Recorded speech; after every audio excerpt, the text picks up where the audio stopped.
అమరావతిలో రెండో విడత భూములు తీసుకోవడం కోసం చంద్రబాబు నాయుడు గారి సర్కారు ఎంత దూకుడుగా ముందుకెళ్తుందో మనం చూస్తూ ఉన్నాం.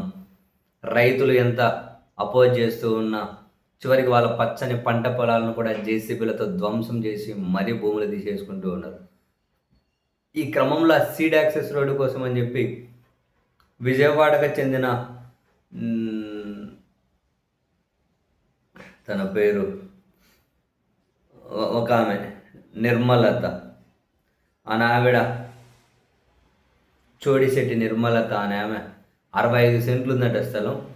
సో 65 సెంట్ల స్థలం మీద ఎలాంటి నష్టపరిహారము చెల్లించకుండా చంద్రబాబు నాయుడు గారి ప్రభుత్వం తీసేసుకుంటుందట. ఎందుకంటే 65 సెంట్లే కదా అని. ఈ క్రమంలో ఆమె హైకోర్టులో ఒక పిటిషన్ వేశారు.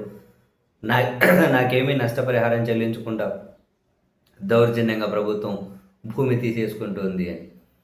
So single judge justice Gunaranjan ఇది ప్రజా ప్రయోజనాల కోణంతో ఇమిడి ఉంది కాబట్టి మేము ప్రభుత్వ నిర్ణయంలో జోక్యం చేసుకోలేము అని చెప్పి ఉత్తర్వులు ఇచ్చారు. ఆ తర్వాత తాను ద్విసభ్య ధర్మాసనం ముందు, హైకోర్టు ధర్మాసనం ముందు ఛాలెంజ్ చేస్తే justice Ravinath Tilhari and justice Chintalapudi పురుషోత్తములతో కూడిన ద్విసభ్య ధర్మాసనం ఆ భూమి మీద స్టేటస్ కో ఇచ్చింది. యథాతథ స్థితి దాన్ని కంటిన్యూ చేయాలని చెబుతూ తాను వేసిన అనుబంధ పిటిషన్ మీద ప్రభుత్వం నుంచి కౌంటర్ కోరండి, కౌంటర్ కోరి వారం రోజుల్లోగా మళ్ళీ దీని మీద తీర్పు వెలువరించండి అని చెప్పి సింగిల్ జడ్జికి ఆదేశాలు జారీ చేసుకుంటూ కొన్ని కీలక వ్యాఖ్యలు ఈ తీర్పులో ఉన్నాయి. ఆస్తిలో అతి చిన్న భాగాన్ని సేకరించాలన్నా కూడా అది చట్టానికి లోబడి జరగాల్సిందే. 2013 భూసేకరణ చట్టం కింద భూమిని సేకరించే అధికారం ప్రభుత్వానికి ఉంది. అయితే ఆ సేకరణ చట్ట నిబంధనల ప్రకారం జరిగి తీరాలి. దౌర్జన్యంగా, బలవంతంగా వ్యవస్థలు చేతిలో ఉన్నాయి కదా అని చెప్పి వేరే వాళ్ళ ఆస్తిని లాక్కోకూడదు. భూసేకరణలో తీసుకుంటున్న భూమి విస్తీర్ణం చాలా తక్కువే అయినప్పటికీ ఆస్తి హక్కు అనేది ఆ భూమి విస్తీర్ణంపై ఆధారపడి ఉండదు.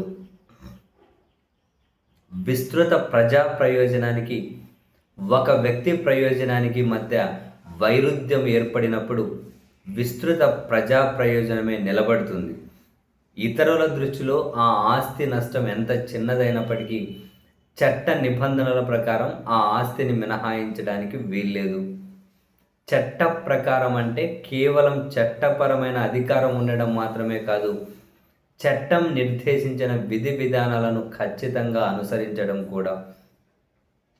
ప్రస్తుత కేసులో చట్ట నిబంధనలు, నిర్దేశిత విధి విధానాలను పాటించలేదని బాధిత వ్యక్తుల తరపున చేసిన వాదనను, న్యాయవాది చేసిన వాదనను ఎలాంటి ప్రాధాన్యత, విలువ లేనిదిగా ఈ దశలో చూడలేము.